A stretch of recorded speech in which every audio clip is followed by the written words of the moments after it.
What is up YouTube? It's Kingfisher745, and in this video we're continuing our hybrid mini-series with the Infiltrator class. That's really all that needs to be said, so let's go ahead and jump right into our build. I'll be honest with you, I was kind of scrambling to save my silver to finish leveling all my heroes to 14. So we do have a slightly odd ISO 8 setup, but basically when it comes to the Infiltrator, what we're getting is painfully aware. He has a 20% chance to avoid enemy attacks, and attacks dodged this way provoke a counter. Then you can also see the EISO that I've chosen, and that's Selective Protector. Protects allies from single target and area attacks, but he will not protect against counter classes. Combine that with Hybrid's natural hyper awareness, meaning attacks against him cannot be stealthy, and we have a pretty decent protector that has a 20% chance to avoid the attack, and he will also counter. So that's kind of what we were going for with this build and for our team. With that being said, let's go ahead and look at all our ISO 8 choices for this class.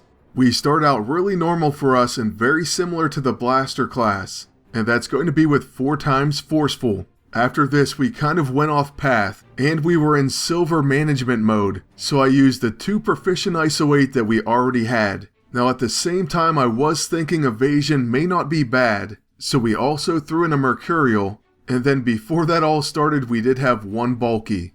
But here's the thing, evasion sounds good, especially when you're trying to avoid attacks, while at the same time protecting. However, it really doesn't work that well, and you have to take into account things like guaranteed hit. That's why I would normally choose defense. So to be perfectly honest with you, you could just go 4 forceful, 4 bulky, or something like 4 forceful and 4 stalwart. See, health, attack, and defense wouldn't be bad at all. I may go back and actually resocket the ISO 8 now that we have some silver saved.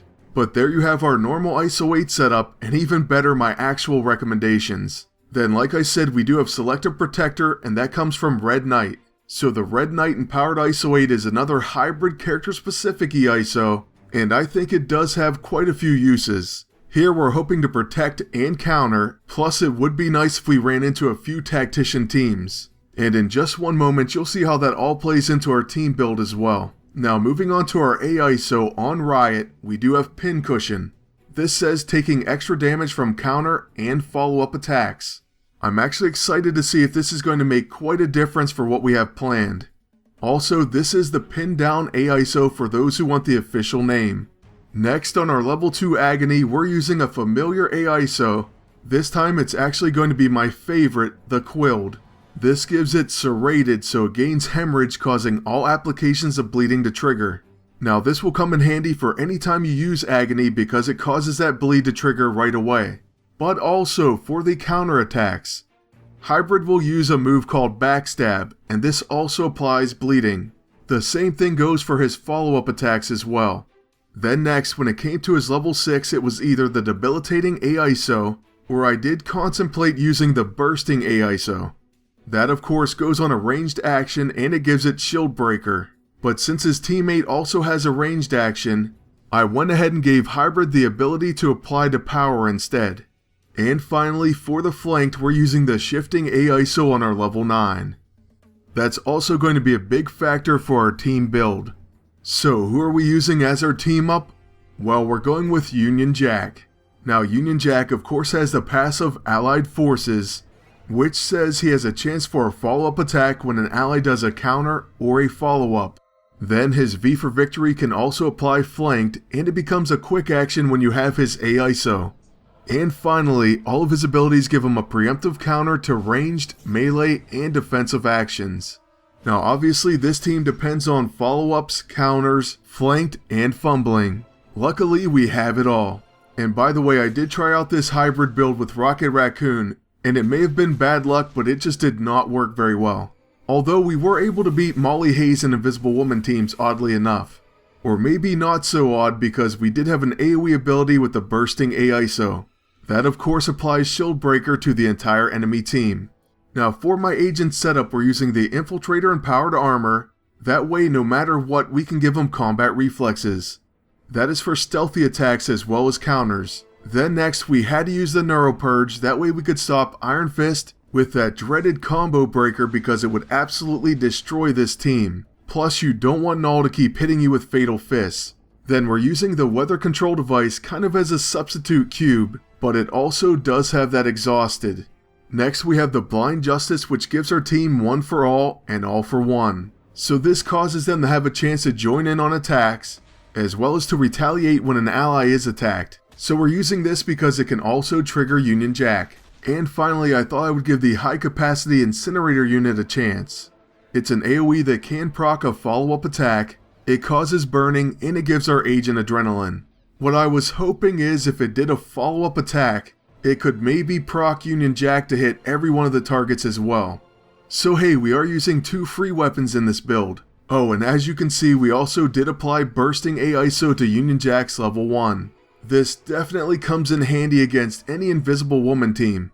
PvP is becoming saturated with these teams, so it's pretty important that you have Shield Breaker somewhere. And like I said, we do have it on Union Jack, luckily because we are able to break Molly Hayes' shield, and then once our agent's up, he's going to exhaust her. That's going to end the threat, and that really makes this team harmless. She does, however, dropkick Union Jack, which does hurt him quite badly, and then Invisible Woman's going to hit us with a force volley. For that, she will take a counter, and now with my agent up next, we're going to start by using Fire Tornado. There are 2 characters on the enemy team now, both with the Shield Breaker debuff, the enemy agent and Molly Hayes. So we're going to exhaust both of those characters, and truthfully that's all we need. Then after that, let's go ahead and try out the High Capacity Incinerator unit, and we'll see if it works like we wanted it to. Alright, so there goes the first shot, and we do get a follow-up. Unfortunately, Union Jack does not join in. That's not conclusive evidence though, he still may. But he did not that time. Of course, Molly Hayes uses Temper Tantrum, and that's the end of her turn because of exhausted. Next we hit the enemy agent with Agony, and we get a follow-up because of flanked. Okay, and something must be wrong with Union Jack. Or we're just getting unlucky right now. I believe it has a 40% chance to proc. So it's a pretty solid proc rate. Then since the enemy agent's also exhausted, he uses the signpost, and that's the end of his turn. With Union Jack, we'll start by using V for Victory on Molly Hayes, and then with our normal attack, we're going to go after the enemy agent.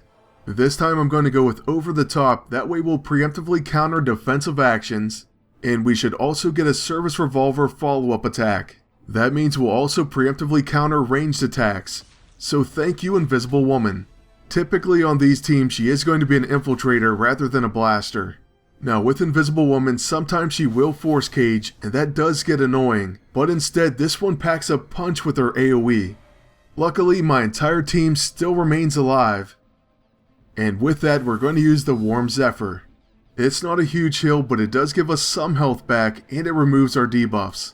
Then next, with my agent, I'll refresh Quick Reflexes, and then I'm going to use Blind Justice on Invisible Woman. Now looks like the time to take her out, especially with Molly Hayes sleeping on her next turn. So the Blind Justice comes through, and next Hybrid's going to use his level 9. Remember, this applies fumbling and flanked, plus regardless the enemy agent's going to die to dots. On Union Jack's turn we will end it, starting with a Trench Warfare, and following that with a Service Revolver. So that's the end of the matchup, and that's going to be the end of our video. I hope you enjoyed it, and I'd like to thank you all for watching. Please like, comment, and subscribe, and until next time, good luck, and take care.